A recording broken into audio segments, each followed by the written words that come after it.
So, ladies and gentlemen, it's a real pleasure to be with you this morning to celebrate with you the ending or almost ending of this cycle of the MyNewGut project.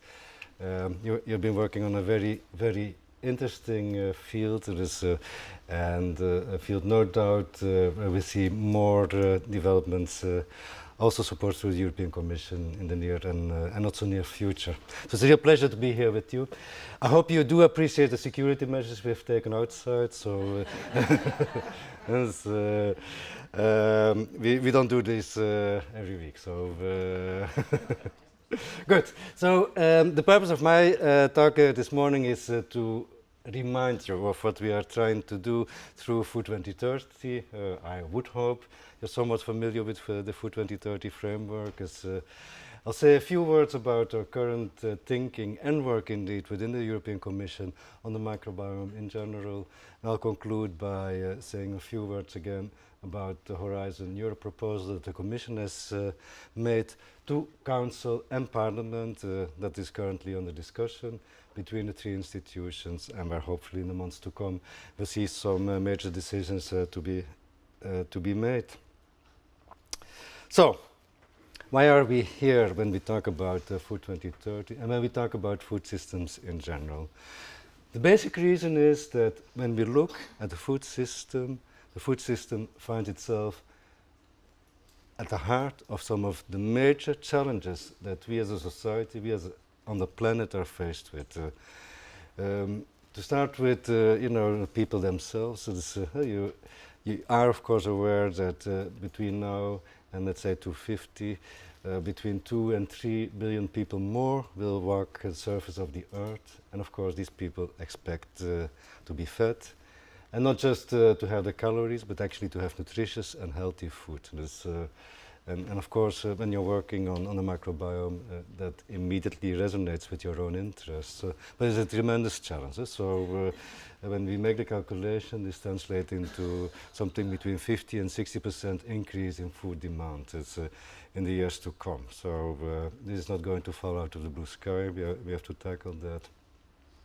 We're doing this at a time when we're looking at what food means for people. Over 800 million people, 815 is the latest count I think made by FAO, are actually undernourished or malnourished. This is actually an increasing trend again. Over the last 15 years or so, there has been a decreasing trend in the number of people who have been undernourished, and now unfortunately we are on our way up again. So that is not a good development.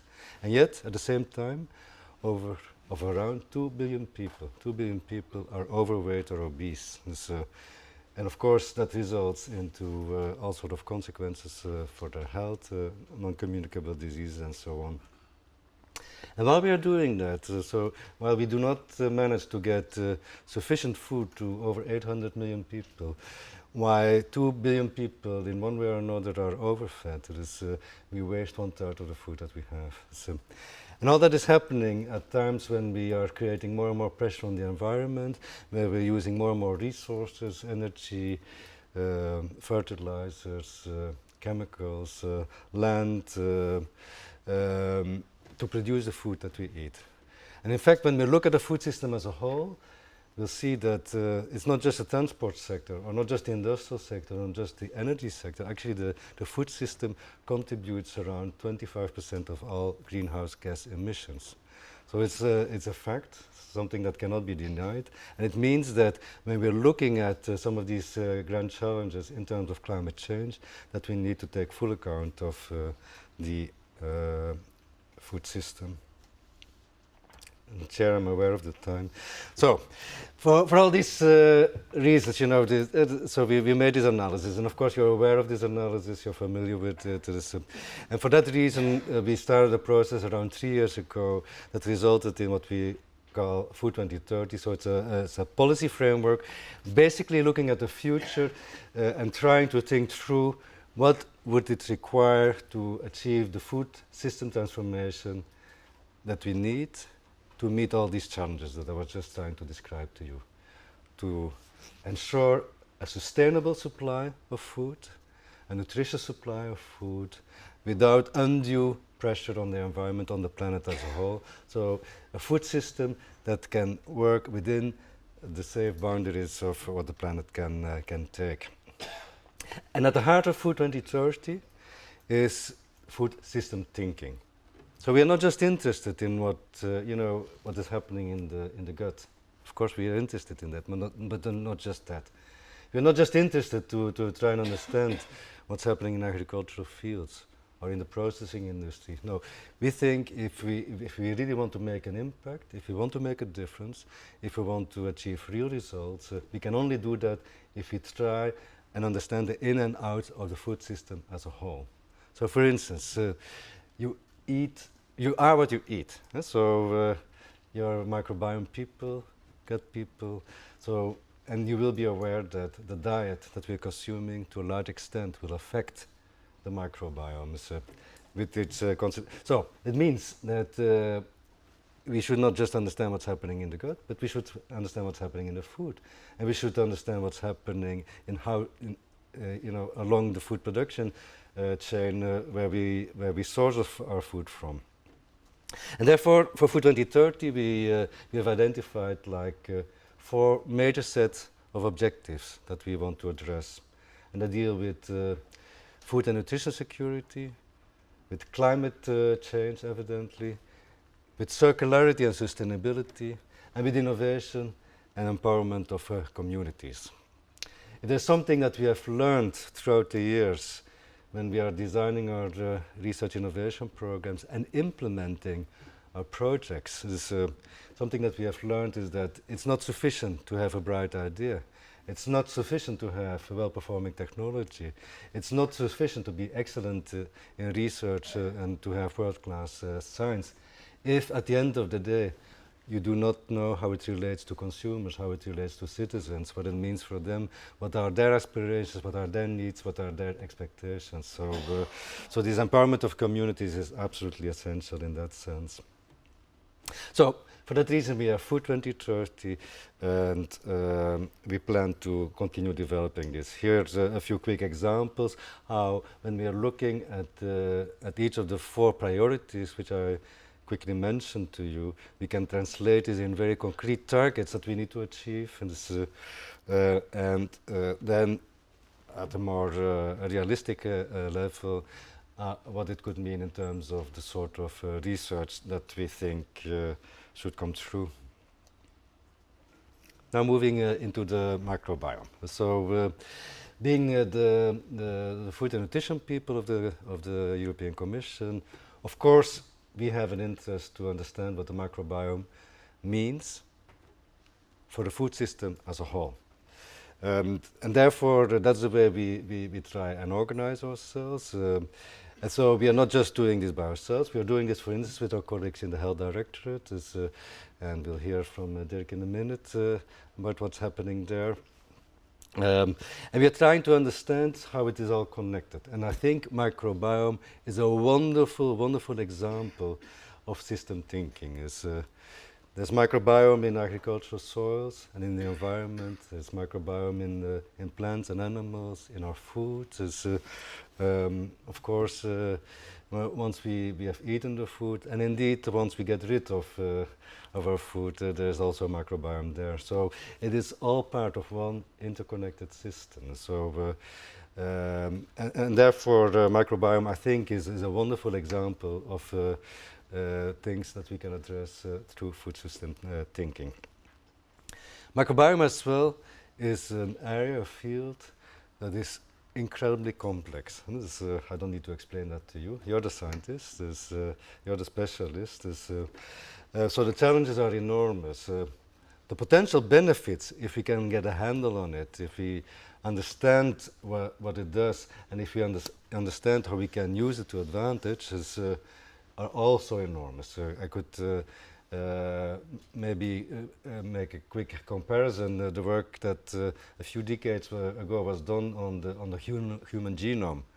has now resulted in a wealth of applications and solutions for human health, for instance.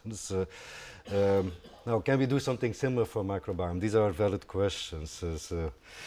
So we have come to the conclusion that, okay, we have all this expertise in Europe, but it is scattered, it is not well connected, and there's not a degree of collaboration that ideally we would like to see.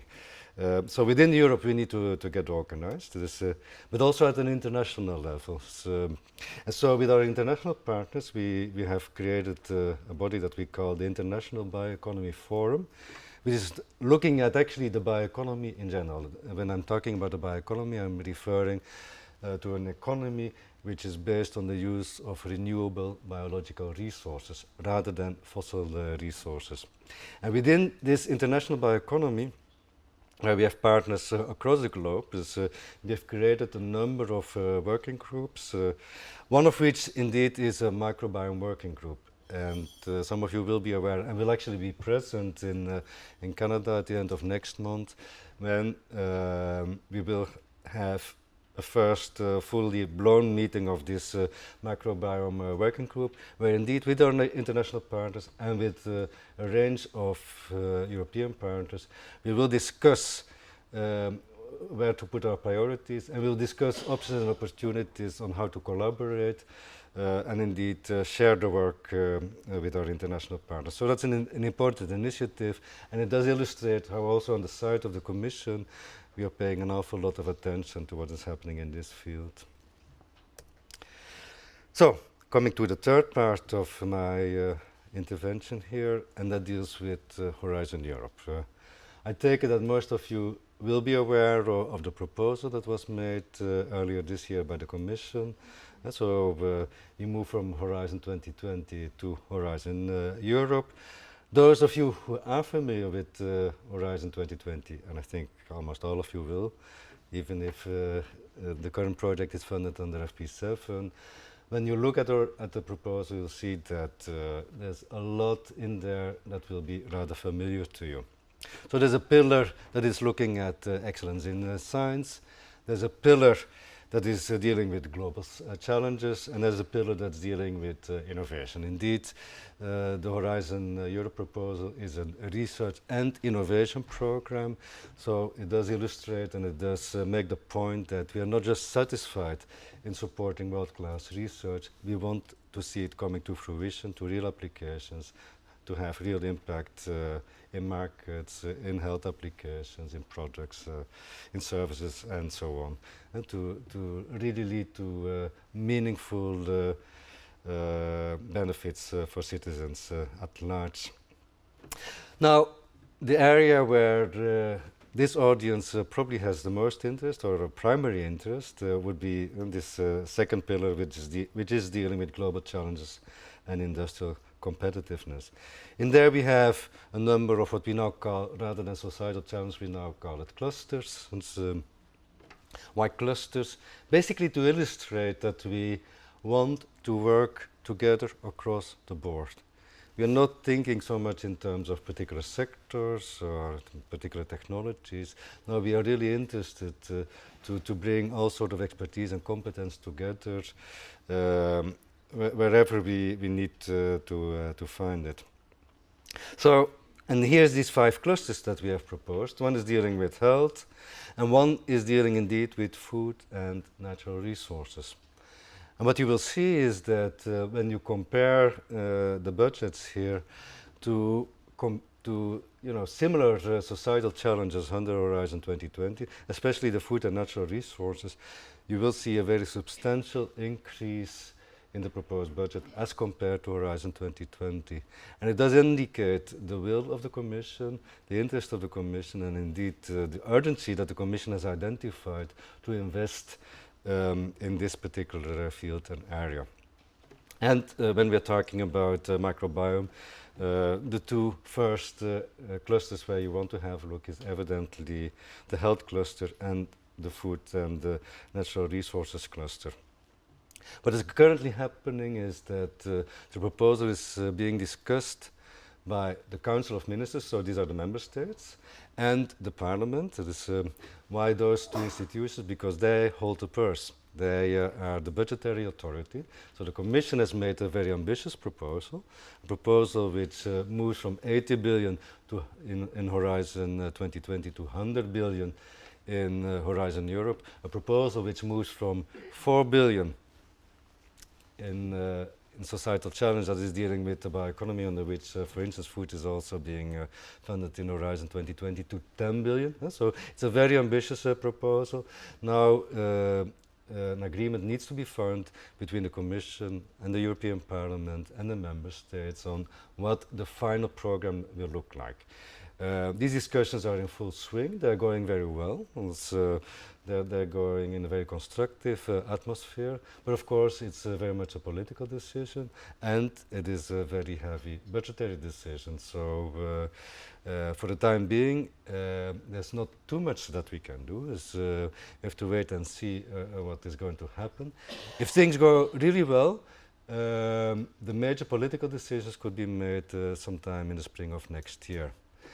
And that then will be a very good time to revisit the proposal and to revisit the compromise that hopefully will have been reached so that we can discuss more concretely what the content of Horizon Europe, what the content of the clusters will be, and therefore in which areas you can develop your own interest. Thank you.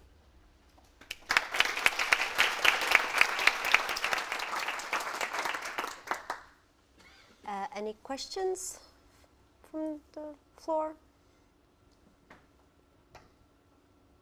Well, I just have one, and then you guys can see if something comes up. You talked about food systems, and of course it's so broad, and resources are limited, and there's also a political agenda to follow. So do you think there's any thematic that would be a priority in the future, in the most immediate future, that you can identify within the food systems? Well, the proposal that we have made, of course, has identified what we call the intervention areas, which sort of highlight a number of the priorities.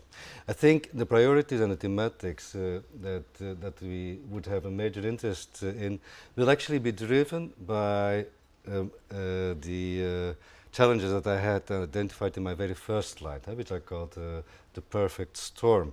So we'll have a major interest in what the food system means in terms of contributing but also mitigating climate change. So how can we develop a food system that instead of becoming a net producer of greenhouse gases can actually turn into a circular food system where that is no longer a net contributor and perhaps even becomes a net sink of, for instance, CO2. For instance, in primary production, there's ideas out there to store carbon in agricultural land.